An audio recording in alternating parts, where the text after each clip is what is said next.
اللہ اللہ اللہ اللہ اللہ اللہ اللہ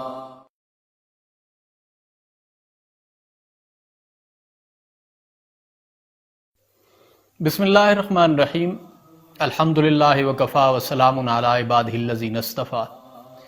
محترم ناظرین، رسول اللہ صلی اللہ علیہ وسلم کا ارشاد گرامی ہے کہ مخلوق خدا کا کنبہ ہے، تم میں سے بہترین شخص وہ ہے جو اس کی مخلوق کے کام آئے۔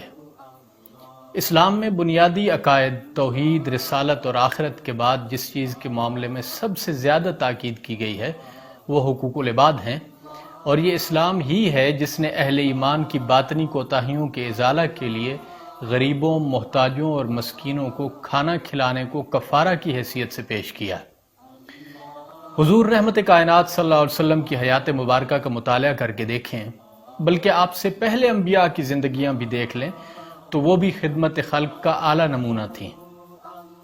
مثال کے طور پر حضرت خضر اور موسیٰ علیہ السلام کا یتیم بچوں کی گرتی ہوئی دیواروں کی مرمت بلا معاوضہ کر دینا، یا موسیٰ علیہ السلام کا 2 کمزور بچیوں کی بکریوں کو پانی پلانا، یوسف علیہ السلام کا لوگوں کو قحط کی سختی سے بچانے کے لیے غلہ کو محفوظ کرنے اور اسے لوگوں تک پہنچانے کی منصوبہ بندی کرنا، نوح علیہ السلام کا اہل ایمان کو بچانے کے لیے لکڑی کی بہت بڑی کشتی تیار کرنا، لوط علیہ السلام کا اجنبیوں کو اپنے شہر کے لوگوں کی گھٹیا حرکتوں سے محفوظ رکھنے کی تدبیریں کرنا، نبی کریم صلی اللہ علیہ وسلم کا لوگوں کو ظلم سے بچانے کے لیے حلف الفضول کے معاہدے میں شمولیت اختیار فرمانا، اپنی لخت جگر کی ضروریات کو نظر انداز کر کے اصحاب صفا کی ضروریات کا خیال کرنا، یہ سب رفاع عامہ کے کام نہیں تو اور کیا ہیں؟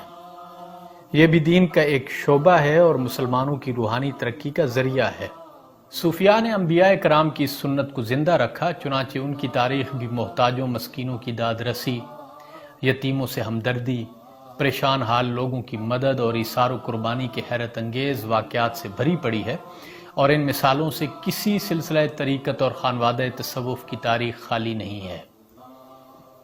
حضرت نظام الدین اولیاء رحمۃ اللہ علیہ کو ان کے مرشد حضرت بابا فرید نے دلی کی طرف روانہ کرتے ہوئے فرمایا تھا کہ تم ایک سایہ دار درخت بنو گے جس کے سایہ میں مخلوق خدا آرام کرے گی۔ تاریخ گواہ ہے کہ مشائخ طریقت کا معاملہ ہر کہیں ایسا ہی رہا ہے۔ بھولے بھٹکے قافلے اور مسافر ان کی گھنی چھاؤں میں آرام و سکون پاتے تھے، اور ان مشائخ طریقت کا ظرف کس قدر وسیع تھا آپ اندازہ کیجئے۔ مجھے ایک دفعہ یہاں ایک آدمی ملا، اپنے علاقے کا ہی تھا، کہنے لگا کہ آپ کے بابا جی حضرت علی یار خان رحمۃ اللہ علیہ کا ہمارے خاندان پر بہت بڑا احسان ہے۔ کہنے لگا ہماری مالی حالت بہت خراب تھی، ہم مقروض بھی تھے اور گھر میں نوبت فاقوں تک پہنچ چکی تھی۔ میرے والد صاحب نے حضرت جی کے پاس جا کر ساری صورتحال بیان کی تو آپ نے نہ صرف ہمارے گھر کے لیے سودا سلف کا انتظام کیا، بلکہ جو قرض ہم نے دینا تھا اس کی ادائیگی کا ذمہ بھی لیا، اور اس کے بعد فرمایا کہ ہماری فلاں جگہ پر جو زمین ہے وہاں کھیتی باڑی کرو اور اپنے بچوں کا پیٹ پالو، جب ہل چلانا ہو تو آ کر بیج وغیرہ کے لیے پیسے بھی لے جانا۔ اسی طرح حضرت شیخ عبد القادر جیلانی رحمۃ اللہ علیہ فرمایا کرتے تھے کہ اگر ساری دنیا کی دولت میرے قبضہ میں ہو تو میں اس سے بھوکے مسکینوں کو کھانا کھلا دوں۔ فرماتے تھے ایسا معلوم ہوتا ہے کہ میری ہتھیلی میں سوراخ ہے، کوئی چیز اس میں ٹھہرتی ہی نہیں ہے، اگر 1000 دینار بھی میرے پاس آئیں تو رات گزرنے نہ پائے کہ تقسیم کر دوں۔ یہ معاملہ تو مخلوق خدا کے ساتھ تھا، جبکہ اپنی ذات کے معاملہ میں یہ ہستیاں استغنا اور بے نیازی کا پیکر تھیں۔ اپنے بارے میں بات کرتے ہوئے شیخ عبد القادر جیلانی رحمۃ اللہ علیہ فرماتے ہیں کہ ہم نے دنیا کو دل کے دروازے پر بٹھا رکھا ہے، کسی چیز کی ضرورت ہو تو ہاتھ بڑھا کر لے لیتے ہیں، مگر دنیا کو دل میں داخل ہونے کی اجازت نہیں دیتے۔ دنیا ہمارے نزدیک ذلیل اور حقیر ہے، ہم اس کے بال کھینچتے ہیں، اس کے کپڑے پھاڑتے ہیں، اس کا منہ نوچ لیتے ہیں اور اسے ذلیل کر کے اس سے جبراً اپنا حصہ وصول کرتے اور آخرت کے کاموں میں لگے رہتے ہیں۔ حضرت سید الحلبی رحمۃ اللہ علیہ دمشق کی ایک بہت بڑی ہستی گزرے ہیں، ان کی خدمت میں ایک دولت مند آدمی نے حاضری دی۔ آپ نے کسی تکلیف کی وجہ سے پاؤں پھیلا رکھے تھے، اس شخص نے جاتے وقت عرض کی کہ حضرت کسی چیز کی ضرورت ہو تو مجھے بتائیے۔ آپ نے مسکراتے ہوئے فرمایا کہ جو پاؤں پھیلاتا ہے وہ ہاتھ نہیں پھیلاتا۔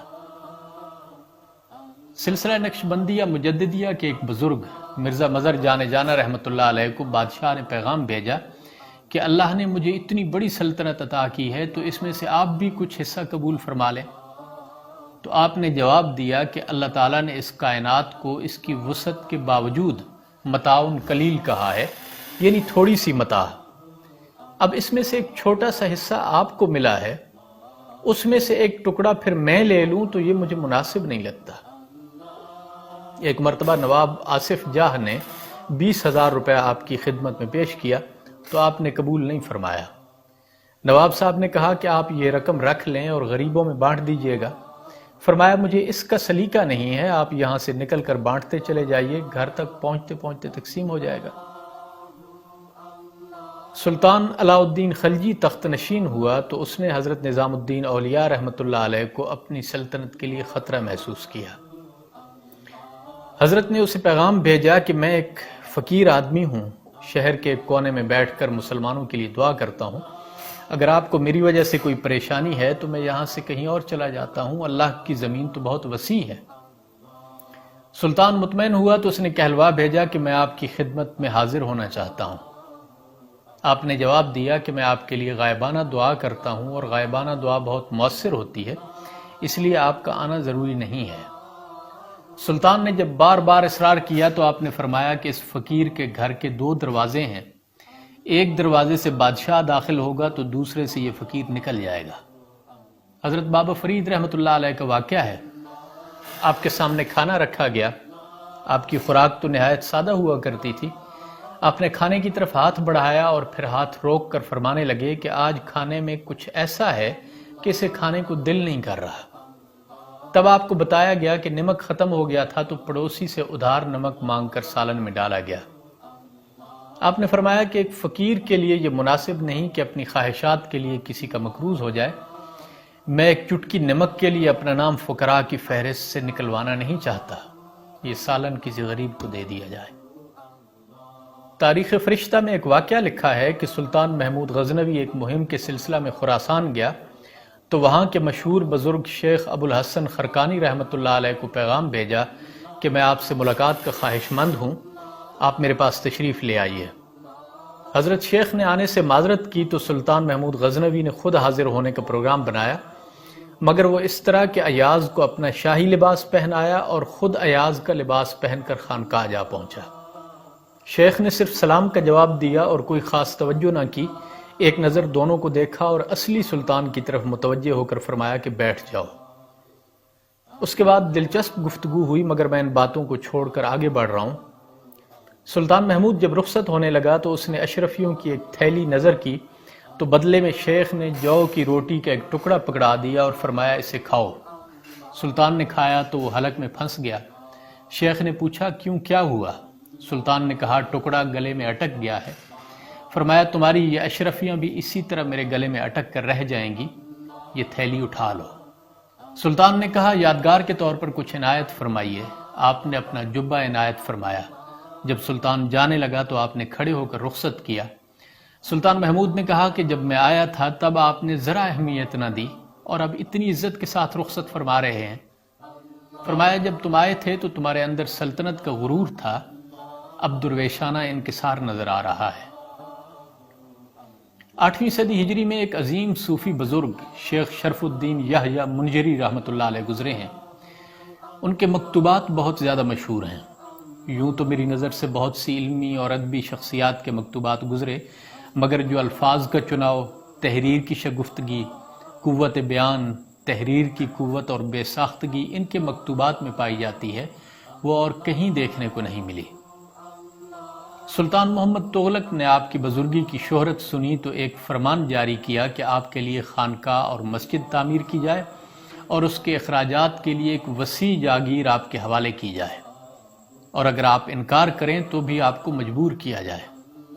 چنانچہ خانقاہ اور مسجد تعمیر ہوئی اور آپ کو سلطان کی طرف سے بھیجے گئے ایک خاص مصلے پر بیٹھنے کو کہا گیا تو آپ نے فرمایا تم لوگوں نے مجھے مصلی کے لائق سمجھ لیا، حالانکہ میں تو خود کو اسلام کے لائق بھی نہیں سمجھتا۔ آپ کی وجہ سے اسلام کی روشنی بہت دور دور تک پھیلی، مگر آپ جاگیر کو ہمیشہ بوجھ ہی سمجھتے رہے۔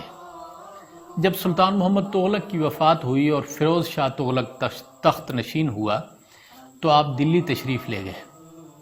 بادشاہ کے درباریوں نے سمجھا کہ شاید حضرت جاگیر میں اضافہ چاہتے ہیں۔